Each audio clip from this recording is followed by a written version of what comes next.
Nebius released their latest quarterly figures. The earnings call was amazing. We did cover it, and during the live stream, I bought more shares today despite the stock being up over 20% right now. It was actually up close to 30% when we opened the market, but I am averaging up with Nebius. I don't mind if the stock drops, if we do go lower because the market takes a downturn. I wouldn't mind. This is one of those companies where at a $15-16 billion market cap, the upside is quite immense here. I think we're still early, even if you can see here year to date, the stock is still up triple digits. Of course, we've had the first drop here at the start of the year. That was the big DeepSeek drama. And then here we had the tariff drama as well. I took the opportunity to open a position there, but now I am averaging up because, well, this quarter was just amazing. The comments during the call were even better.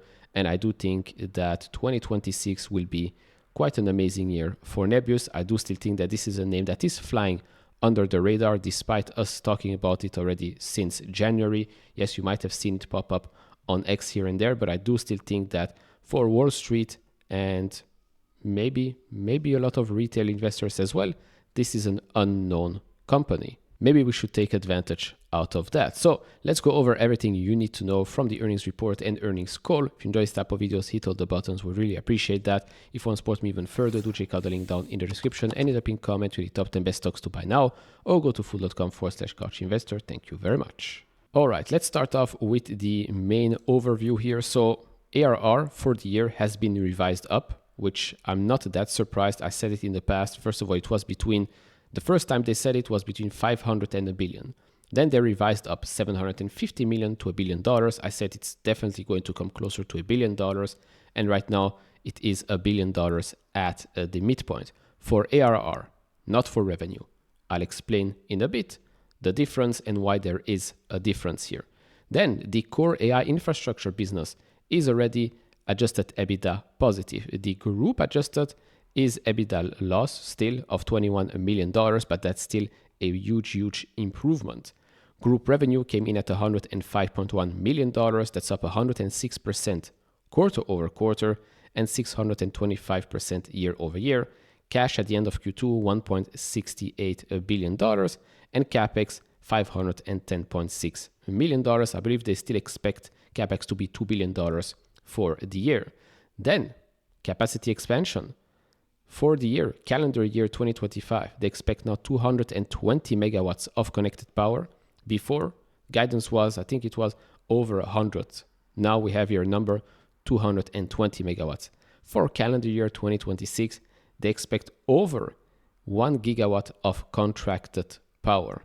This is billions of dollars in revenue, by the way, billions of dollars of revenue for Nebius, not just for the next year, but of course for many years to come. They also announced a new enterprise customer here. We already knew about Shopify. Process didn't know who they were, but okay, they join here the list. And then we have another big win here in Cloudflare.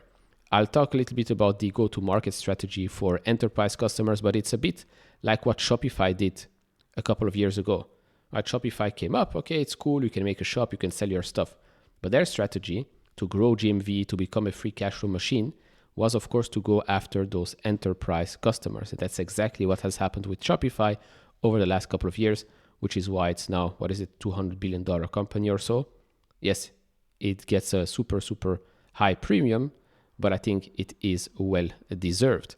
Then as for the other businesses, we've had here a couple of announcements for AV Ride, Triple 10, and then these are the equity investments. So Toloka is not part anymore of the other businesses. And just an FYI, you can see this right here. ClickHouse reported valuation of $6 billion in latest funding round. They have approximately 28%. That was the last reported number, 28% in ClickHouse. So let's say it's around $2 billion. $2 billion just from their equity investment in ClickHouse. The company, Nebius, is worth around $15 to $16 billion today. I do believe that ClickHouse in the future will go public. And when they do, I think it's going to be quite a big IPO. And of course, Nebius will take advantage of that. This is, of course, the CEO. If you listen to him during the earnings call, he's less of a talker, more of a doer. I like that from a CEO. under-promise, over-deliver. These are exciting times. With AI developing at pace, we stand at the brink of the next great leap in technology. To achieve this, we need to build entirely new infrastructure for AI. This is a great challenge for the next decade and beyond. Outside of a handful of big tech companies, only a few newcomers have both the technological expertise and the multi-billion-dollar scale to play in this field. Nebius is one of them. I mean, if you listen to the call, you will see they're quite confident in their ability to grow and become a behemoth in the future. Now, I did highlight a couple of notes here. So in June, they announced their first general availability of Nvidia GB200 Grace Blackwell superchip capacity for customers in Europe. They expect their deployment of Nvidia Blackwell Ultra GPUs in the UK to be operational during Q4 2025, one of the first ones there. As for the other parts of the business, so we've got here Avirite and TripleTen. Avirite is expanding robotic delivery use cases across multiple geographies. So we have here restaurant delivery operations also continued at The Ohio State University through a partnership with Grubhub that was launched in early 2025. In Japan, Avirite partnered with Mitsui Fudosan to deploy robots at the country's largest outlet mall. Robots deployed as part of this pilot are tasked with handling warehouse-to-store logistics, such as delivering packing material to stores and routing packed items to central picking points for delivery. As for TripleTen, growth there continued, supported by quarter-over-quarter enrollment increase of approximately 6,000 new learners and growth in average revenue per check. Another thing here for Avirite, in Q2, Avirite continued fleet testing in Dallas in preparation for its commercial launch with Uber later in 2025. Testing focuses on real-world operation conditions to validate safety and performance. The fleet includes the Hyundai Ioniq autonomous vehicles developed in partnership with Hyundai, with Avirite responsible for software development and systems integrations. I think we will see probably maybe a strategic partnership, meaning Uber might invest in Avirite just like they did with Nuro and Lucid, maybe buy a fleet of cars here as well. I think that will be one of the opportunities to raise the valuation of Avirite. Last couple of things here. Their core AI infrastructure business, which accounted for the vast majority of total group revenue in Q2, ended the quarter with annualized run rate revenue of $430 million. That was up from the $249 million at the end of March. So of course, continued growth here, especially for group revenue, basically doubled quarter over quarter, more than doubled actually. Moving on to the thing that they mentioned during the earnings call. So on the profitability side, the core business more than doubled its revenue from the previous quarter and achieved positive adjusted EBITDA ahead of projections and is expected to remain positive for the rest of the year. The company expects this segment to be the primary driver of growth as it scales up capacity. While group adjusted EBITDA will be negative for the full year 2025, it's projected to become positive starting 2026. As for the annualized run rate revenue guidance, that has been raised, of course, to now $1 billion at the midpoint, but the group revenue guidance remains at $450 to $630 million, while the core business revenue guidance is unchanged at $400 to $500 million at the midpoint. Now the ARR versus the revenue, right, the difference there. So they said the following: the increase in ARR guidance reflects the strong demand and the expected delivery of additional GPU capacity, particularly Blackwell Ultras, late in the year. Since this capacity comes online late, its impact will be more visible in the annualized run rate revenue than in the revenue for the current year. And of course, with the expected expanded capacity, they expect to drive significant sales increases towards the end. So it's back-end weighted here of 2025 and then accelerate growth in 26 and beyond. It's not continue growth, it's accelerate growth in 26 and beyond. Then as for, let me drop myself right here, key sources of funding was a good question, which we didn't really get the clear answer, which, okay, we've heard that before. So first up, the company currently has a significant amount of cash available, which will be the primary source of funding for the expansion. The CFO statement indicates a flexible approach to raising additional capital. They will do so if market conditions are favorable. Of course, if we do expect interest rates to drop, Now, that could be good for the United States. In Europe, rates are already lower, so they can play around with that. Then the company has identified potential value in its stakes in, of course, the other businesses, whether it's Toloka, ClickHouse, or AV-Ride. They will do what is best for the business and for shareholders as well. As for the go-to-market strategy, in this case, with the enterprise. So Nebius is prioritizing a deep understanding of the enterprise customer journey and identifying winning use cases.